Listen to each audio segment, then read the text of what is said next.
I am, thank you. You? Yeah, really good ones. Arne, obviously in terms of the title race, we can build it up and it feels like it's a must-win for both sides because of the difference in games lost that you've lost, that City have lost compared to Arsenal. How do you see it? I only focus on ourselves, and our main focus is on consistency at the moment. So, as you probably know, as an Everton fan, you know that we've lost we've lost a few games, much more than we usually do. So, and now we've won 2. So our focus is on getting consistent and improving, getting players fit, and then we will see where that will lead to. But at this moment of time, it's definitely not the only focus we have is the league table. What start then does that performance against Real Madrid give you in terms of the level of performance that you reached that night? For me, but again, I say mainly the same. We've reached that level of performance in other games as well when the playing style of the opponent was compared to that. But we always knew that we were able to do so. I've showed them many times when playing styles were similar that we could do the same as we did against Madrid. But so it wasn't a surprise to me how both games went. It was helpful for us that the other team did what we expected them to do, because in 8 out of the 10 games I think we've played this season, we faced a different playing style than all the games these teams played before. But Villa and Madrid did what we could expect, and I think that's always helpful. Then there's still a lot of work to be done by the players to get a performance like that, but it is helpful. Where I think we can expect from City the playing style we always see, but the difficult thing in that is that they are very good in it and have very good players. So that makes that challenge big again. But as I said, every Premier League game, every Champions League game is a challenge. I'll just ask about your left-hand side as well, because obviously Florian put in a really good performance the other night. Is that the way forward for him, playing from the left now rather than the 10? And just checking on Andy Robertson, is he able to go again after starting the last 2 games in a week as well? He started 3 games in 7 days because he also played the game against Crystal Palace, where I also played a few starters, not many. I had to take him off in the end of the game. For me, it felt because I felt he was tired, but we have to wait and see. We had recovery the day after. We were a day off yesterday, and now 2-day lead into City. So let's see where he is today. And Florian can play on more than only one position, so he can play off the left, which he did almost all the time in Leverkusen when Xabi Alonso came and introduced this 3-4-3 system, or the way you want to call that system. And before that, he mainly played as a 10 in the 4-3-3. So I think it's more about getting him in the positions where he's good at. Then we should be so focused on, is he a 10, is he an 11, or is he a 8? I think we would like to have him in and around the 18-yard box centrally, or a bit more of the left or a bit more of the right, for him to create the amount of chances he's already created for us. Can you just check, Ízak okay to be involved? Or? He will train for the first time today with the team again, so after being 3 weeks out. So I know that I said 3 weeks ago his pre-season has ended, so now it's time for us to see where he is. But I have to come back to those words, because if you're 3 weeks only with the rehab, that doesn't bring you back to the levels he was 3 weeks ago. Although our rehab team is doing an incredible job, but you cannot compare rehab with games of football or training sessions with the team. As much as we try to replicate it, that's simply not possible. So again, I have to say, give him some time. Thank you. Arne, when you said before about finding consistency with the team, I mean, how much of a boost would it be for everyone in terms of having faith that your troubles are behind you, if you can go to Manchester City and get a result to build on what you did against Real Madrid and Aston Villa this week? Yeah, to make that a little bit more clear, we were actually very consistent. But the thing is, we were consistent in losing. So that wasn't the idea about being consistent. Consistent doing the things right, which we have to do, and improving in that way. So yeah, City is of course a game on itself. You could say playing there away from home is probably one of the most difficult challenges you have throughout the season.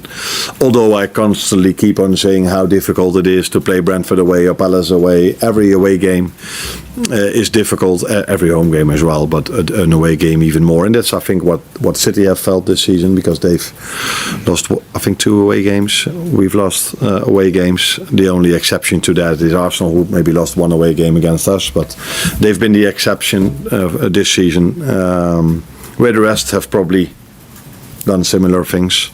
And so yeah, very interesting game to look forward to, because when I wasn't working here and when I was in Holland, I did know when City Liverpool was, or where Liverpool City was, and I could tell you I was 100% sure in front of my television when this game was there. Similar to Classico, by the way. But these are the few games everyone is looking forward to. And if you're not part of it, you're looking forward to it as well. You think it'll be worth watching again? I think it's always worth watching, because so many great individuals are playing that game. And yeah, these teams 9 out of 10 times give you what you expect. For me, with Pep, that's 10 out of 10, and people should give their opinion about me. But what I liked about Pep Guardiola's teams is that you 10 out of 10 times get what you were hoping for. A great game of football with no time wasting and no all kind of things that I start to dislike more and more and more about football. But these are not the things you can see if you're watching a Man City game. Thank you. Mike. Arne, 2 fantastic performances and 2 great results in the last week. What do you think has enabled the team to rediscover its functionality in midfield? Because Gravenberch and Szoboszlai, McAllister now as well, all playing their parts individually, but collectively they look like the unit they were last season.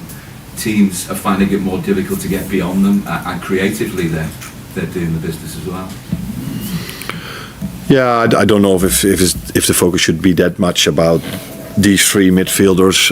It is true that I couldn't have played them many times together yet, for obvious reasons, injuries mainly. Not only on the midfield, sometimes on opposition. That's why I needed Dominic in different positions. And it helps if the team plays more and more together. That's one thing, and it helps. I can come up with all kind of arguments what has helped to lead up to this performance, but that's kind of boring. In my opinion, because people might then say, oh, now he's using the wins for the excuses for his losses. But yeah, it has been 2 good games, although again, in my opinion, I liked, but I think I'm the only one who thinks this, I liked our performance against United more than against Villa. But the result I liked against Villa much more. And what I mean with that is, from open play we created much more chances against United than we did against Villa. Conceded more though. Yeah, because we were 1-0 down and 2-1 down, so we had to be taking more risks. And but we didn't concede a lot against United, I can tell you.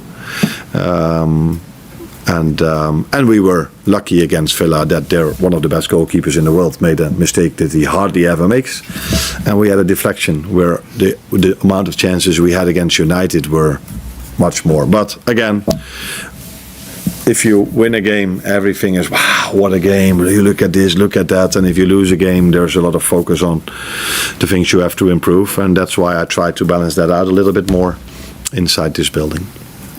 How much more do you think there is to come from Dominic Szoboszlai, because his performances in the 2 games I've just mentioned, Villa and Real Madrid in particular, were of such a high standard in all aspects of the game, almost. And against Real Madrid, probably a performance I think Steven Gerrard would have been proud of. That's probably the best compliment he can get. I think he's been outstanding throughout the whole season. but these 2 games brought even more out of the team and out of him for me, for obvious reasons. But it's maybe smarter not to say those reasons, because I don't want to say the same things over and over again. And you probably know what I mean without me saying it. Do you? No. You have no clue what I'm talking about? I think Dominic has a lot of qualities, but one of them is also his work without the ball. And his work without the ball was... I like his work without the ball every single game, and in the last 2 games that was probably even above his own standards. Carl? Can I just go back to Andy Robertson? He maybe have left in the summer. He's come in and done a job for you. He's shown the importance of having someone like him in the squad. He's 32 next year and he's out of contract at the end of the season, but has he shown that he can still operate at the very highest level in the last 2 performances? It's been a while before I heard the word contract, but there it is again.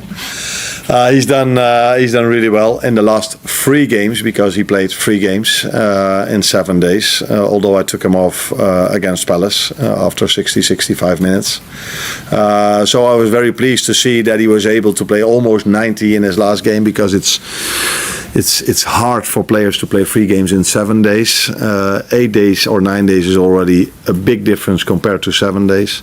But he's done well, as the team did, and I think the best way, or not the best way, but it's so helpful for every individual if the team plays at his best, and that's, I think, what we did in the last 2 games. And he's been calm on the ball and done his job defensively. So happy with his 2, maybe 3 performances, although Palace 3-0 loss wasn't the best game of the season for us. Through this perception that once players get past 30, you sort of see a bit of a decline, and it's always referred to Mo in that respect, that he doesn't really show that himself at that level. But is Robbo a similar sort of type of player? He's keeping going, even though say he's over 30. Yeah, no. Over 30 it doesn't tell me anything. If I look at Virgil, Mo, and Robbo, who was last season also above 40, and all 3 of them were able to win the Premier League, and all 3 of them played a big part in it. So if a 24-year-old doesn't play as well, nobody talks about his age, and if a 32, 33, 34-year-old have 1 or 2 bad games, people will start talking about age. That is how things work in this industry. But I think 32, I wouldn't say that is old for a football player, in my opinion. Hi Arnie, you spoke earlier about Dominic's oversight and his work off the ball. I think in the last couple of games we've seen a great desire from Mo Salah to do that as well. I think if you look at his ground duels are up, his ball recoveries are up, and even if you look at his heat map, he spent a little bit more time in his own half against teams who maybe were looking to double up on Conor Bradley. Is this a basis of a conversation you've had, or has he kind of taken it upon himself, do you think?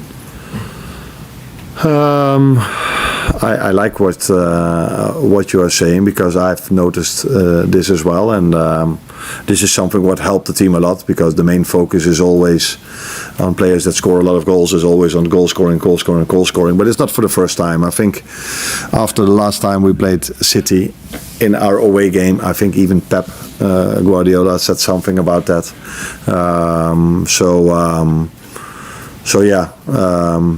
It's very important for us to have Mo scoring goals, but it's also very important for us to have Mo like he played against City last season, where he also scored a goal and assisted, and helped the team out a lot in his defensive work, and that's what he also did, like you said,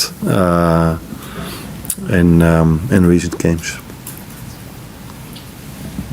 Can I just ask on Alisson and Jeremy Frimpong, how's their recovery coming? Are you expecting them back after the international break?